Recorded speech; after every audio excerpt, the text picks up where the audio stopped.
our next video in the series is about FleetMaint. Now, FleetMaint is quite a chunky component. It's responsible for all the servicing, preventative maintenance and repair activities within your entire fleet. It also acts as a point of settings for anything maintenance related, like your pre-starts. So we'll break this section down into a number of videos. So this is our fleet maintenance overview. To get to FleetMaint, nice and easy, you can click on the big tab here or the small one there. It doesn't really make any difference at this point.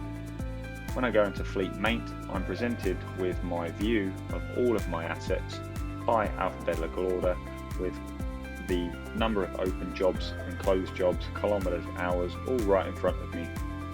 I can use my filters up here to filter through to the things that I actually want to see.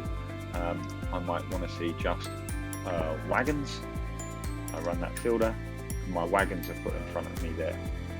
I can do it by site or by priority, or I can click here to only show assets with open work orders if I don't want to see the ones that have already been closed off. We have another view for you to look at, which is the work order view. Work order view starts off blank until you start to choose information. For instance, I might want to see what work orders were opened between yesterday and today. I submit and I'm presented with just the one. This is the example that we did earlier on in the video series to show how to do a pre-start. Now, if I go into this, I can assign a fitter, I can schedule a start date, which we'll do for tomorrow, and I can say that it's going to take 6 hours worth of work to go and get a flashing light. I can save that information there, and the work order view just allows you to do a lot of the admin without flying in and out of the actual work orders themselves. You can use these however you want to find the information you really need immediately. You can then go on to export it to a PDF or to a CSV. I export to a PDF, click that button there, fire it down. I can see my work order PDF has arrived there. It is just a representation of exactly what you've seen there. There it is, Andrews Prado, flashing lights missing, equipment's ineffective, what they're going to do, when they're going to do it. So in here also I can go up to my calendar view. Calendar view is just a representation of all of your assets that are out taking place at the moment. If I take away this filter here, I can see all of the jobs upcoming. Now this can get a little bit busy depending on what is going on at the time. If you have a work order that's grey, it means that something hasn't been done. In this case, I can see that the fitter hasn't been allocated. Same with these ones here, fitter not allocated. If I click onto that actual work order, it takes me into the work order in detail. I'm going to assign a fitter to Andrew Hudson. I'm going to save, and I'm going to go back to my calendar view. We'll see that that particular one is now green. If I want to change the date that I expect to do that, I can drag and drop it. I can drag and drop any of these, as many as I want. On the right hand side here, we can see what's upcoming, as in the next jobs that are going to take place. That updates as we move work orders around. So this is good to know, that's what's upcoming this week, or the next jobs that are coming up on my list. These are the ones that I've missed, the overdue ones, and these are the ones that are unassigned.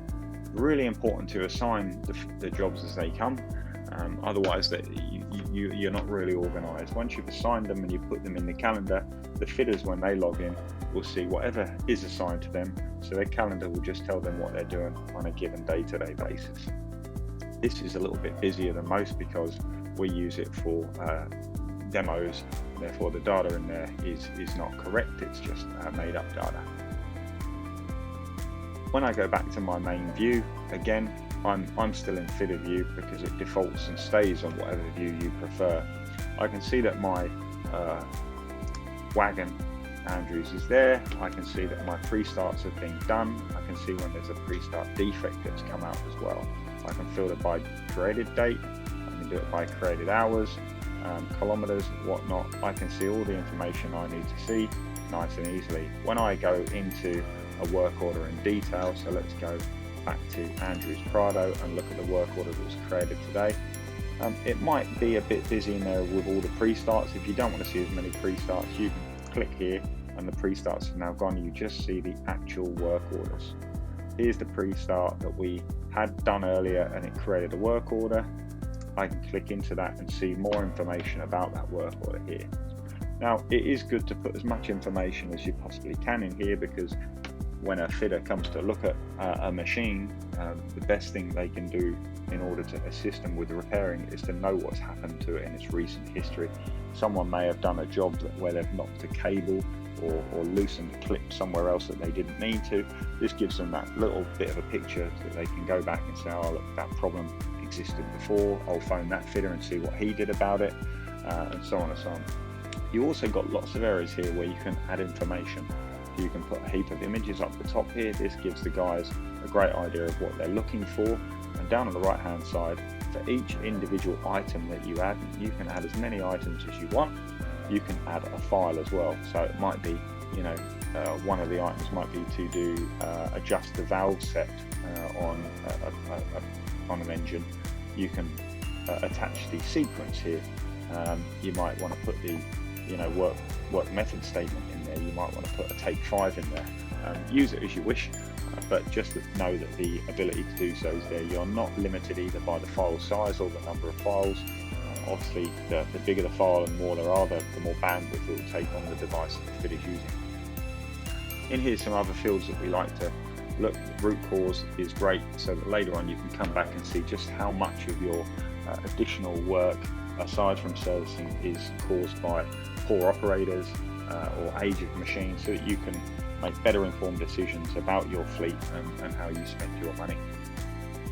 The job priorities and job causes and all of your lists will cover off in FleetMaint settings shortly.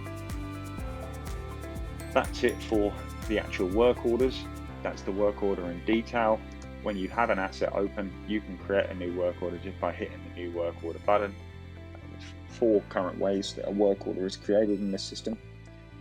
One is by a pre-start. One is by going in there and manually creating it by the new work order button.